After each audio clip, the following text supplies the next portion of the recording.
What if a child could carry the weight of a legend, and still sing with her own heart? What if a 10-year-old girl could walk onto a stage built for dreams and somehow heal wounds older than she was? Please subscribe to our channel. On one quiet evening in Los Angeles, under the bright lights of America's Got Talent, a small figure stepped forward. She was not just another contestant. She carried a name the world would never forget. Her name was Amara Marley. Only 10 years old. Soft-spoken. Deeply observant. She had her grandfather's gentle eyes, the eyes of Bob Marley, but a heart that beat in its own rhythm. Amara was the granddaughter of a man whose music once crossed oceans, healed divisions, and whispered hope into broken souls. But she was not there to repeat history. She was there to discover who she was inside it. Beside her in the shadows stood Cedric Marley, her father.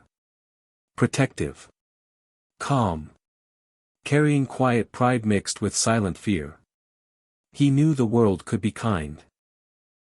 He also knew it could be cruel. For years, Amara had grown up listening to stories of her grandfather, stories of peace, struggle, and love. His records played softly in their home. His photographs watched from the walls. But Amara never saw him as a legend. To her, he was simply Grandpa. A voice in old vinyl. A spirit in the wind. That night, as the stage lights warmed her small shoulders, America expected nostalgia. They expected a famous last name. Please subscribe to our channel. A familiar echo. But what they received was something else. Something fragile. Something pure. Something painfully real. Because this was not just a performance. It was a question sent into the world. Can healing be inherited, or must it be sung from the soul? Amara Marley did not live like a superstar's granddaughter. Her mornings were quiet. Simple. Filled with sunlight slipping through thin curtains and the soft hum of distant traffic. She woke up early, even on school days when she did not need to. She liked the silence before the world became loud. In those moments, she would sit by her window with her small notebook resting on her knees. Amara loved to write. Not long poems. Just tiny thoughts. Lines about the sky. About people she saw on the street. About feelings she didn't always understand. She was shy around strangers.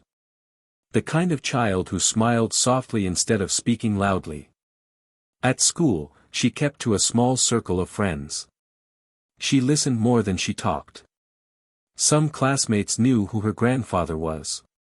Some didn't. But when they found out, their eyes changed. They expected something bigger from her. Something louder. Amara felt that weight often. Sometimes, when she sang alone in her room, she would stop halfway through a note. She would wonder. Does my voice sound like his? Is that what people want? Her father, Cedric, always reminded her that she did not need to sound like anyone else. Still, the pressure lingered.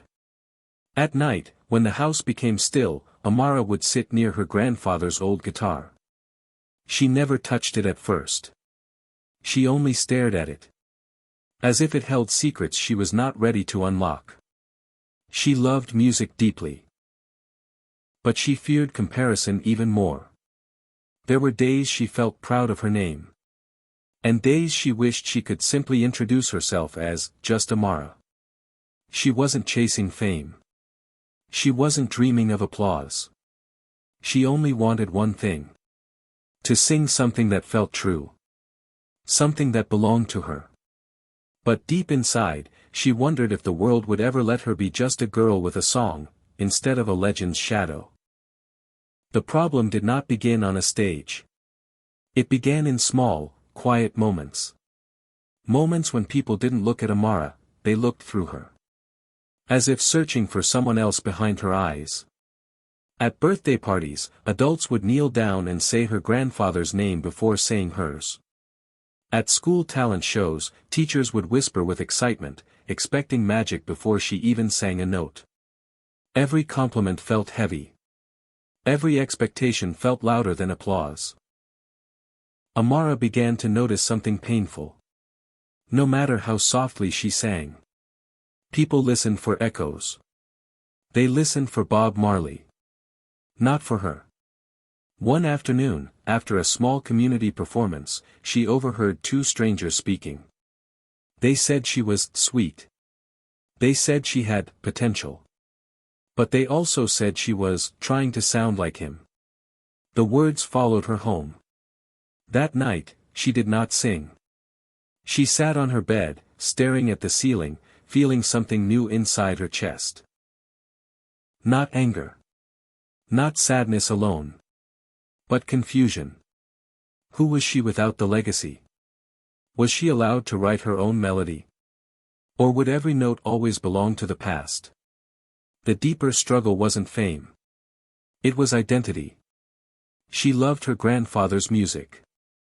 She felt proud of it. But she feared disappearing inside it.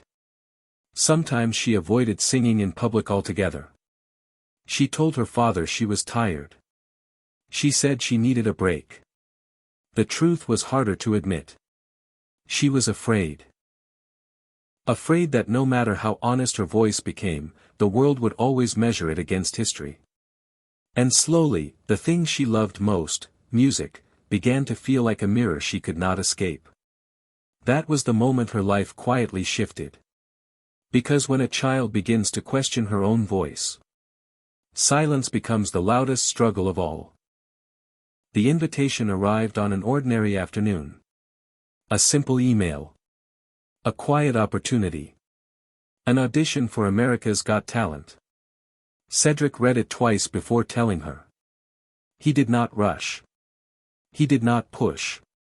He only placed the phone beside her and let her see it for herself. Amara's first feeling was not excitement. It was fear.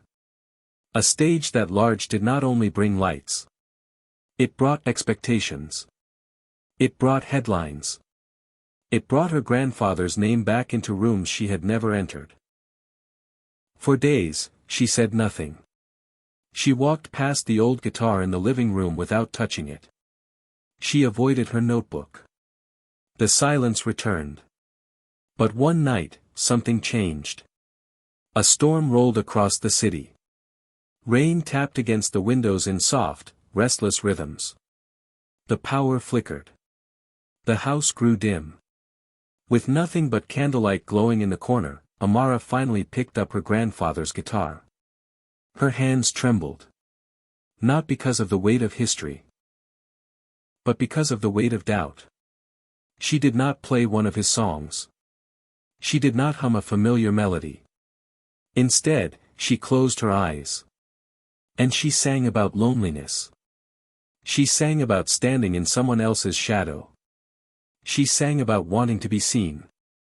The words were not polished. The melody was not perfect. But it was hers. Cedric stood quietly in the hallway, listening. There were no comparisons in that moment. No legacy. No legend. Only a 10-year-old girl telling the truth. When the final note faded into the soft sound of rain, something inside her felt lighter. She finally understood. She did not need to escape the legacy. She only needed to step out of its shadow. The audition was no longer about proving anything. It became something else. A chance to sing her own healing. And maybe, just maybe, help someone else find theirs. When Amara stepped off the stage of America's Got Talent that night, the applause still echoed behind her. But the real change was not in the sound of the crowd. It was inside her. For the first time, she did not feel like someone's granddaughter walking away from the spotlight. She felt like herself. The world had come expecting a memory. They expected a familiar rhythm tied to the name of Bob Marley. But what they witnessed was something quieter. A child brave enough to tell the truth. And that is where the real power lived. Legacy is not a shadow meant to hide you. It is a foundation meant to steady your feet. Amara did not reject her grandfather's music. She carried it gently. But she no longer let it define the edges of her voice. She learned something that many adults spend a lifetime discovering. You can honor where you come from, without losing who you are becoming. Healing does not always arrive through grand speeches or loud victories. Sometimes it comes through a small voice trembling under bright lights. Sometimes it comes through honesty. Amara's song did not just move an audience. It reminded people of something they had forgotten. That every person, no matter their background, must one day choose courage over comparison. Must choose authenticity over approval. The tears in the audience were not only for her. They were for every child who felt unseen. For every dreamer standing in someone else's shadow. For every heart that believed it was not enough. And maybe that is the real inheritance she carried. Not fame. Not history. But the quiet strength to turn pain into peace. Because in the end, the world does not need another legend repeated. It needs brave souls willing to sing their own truth.